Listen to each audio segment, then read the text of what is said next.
Depuis l'annonce le 26 mai dernier du placement en redressement judiciaire du groupe Nice Matin par le principal actionnaire Hersent Média, la détermination des salariés pour la reprise des titres sous forme de SCIC, Société coopérative d'intérêt collectif, ne faiblit pas.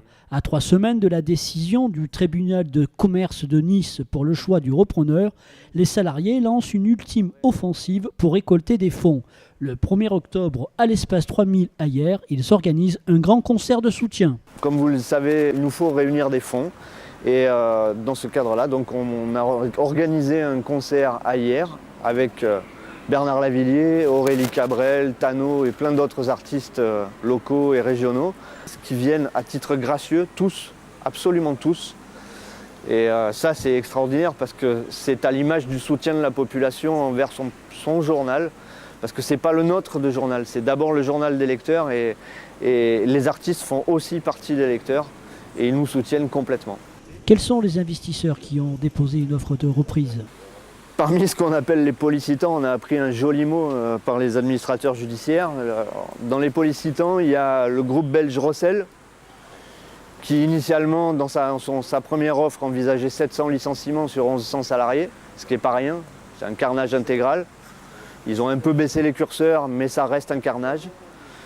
Il y a le groupe La Provence, puisque Bernard Tapie est sorti du jeu en nom propre, mais La Provence a produit une offre il y a peu de temps d'ailleurs, seulement une petite dizaine de jours.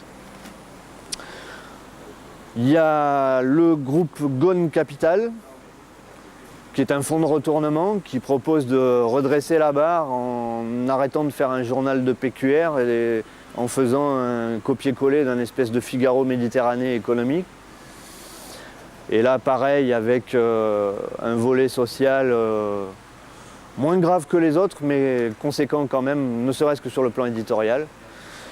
Et puis le dernier, c'est le groupe Paris-Normandie, c'est Xavier Elie, qui propose de rentrer sur le territoire avec, pour l'instant, manifestement très peu de financement et un impact social, ne serait-ce que sur la rédaction, qui est très important. Après, l'échéance prochaine, c'est le dépôt des offres finales. Pour l'instant, ce ne sont que des offres intermédiaires. Donc les curseurs peuvent encore bouger d'un point de vue financier, d'un point de vue social. Mais manifestement, avec l'immense majorité d'entre eux, la marge de manœuvre, elle est très étroite. Donc pour nous, c'est un carnage assuré, quoi qu'il arrive. Dans notre projet, on continue à faire un journal de proximité et nos départs ne sont que des départs volontaires. Il n'y a pas de licenciement dans notre projet, que des départs volontaires. Alors le calendrier, il est très simple. C'est d'abord le concert le 1er octobre pour réunir des fonds. Ensuite, le 8 octobre à minuit, le dépôt pour les policitants de leurs offres finales. Et nous, le 9, on aura un comité d'entreprise extraordinaire où on aura accès aux offres finales. On devra rendre un avis. Le CE devra rendre un avis. Ce ne sera qu'un avis consultatif, mais il devra être argumenté parce qu'il va être remis au tribunal de commerce. Et le 13, c'est la date butoir, c'est le couperet qui tombe, c'est l'audience du tribunal de commerce de Nice qui choisira le repreneur. Il y a quand même un autre truc aussi, et qui est prioritaire, c'est des remerciements obligatoires parce que ce concert, il est possible dans des conditions assez incroyables et avec des soutiens immédiats, notamment celui de la ville de Hyères, qui est grand partenaire depuis le début parce qu'on vous a sollicité et en 30 secondes, on a eu l'accord de principe, ça s'est fait instantanément. Sans vous, ça ne serait pas possible.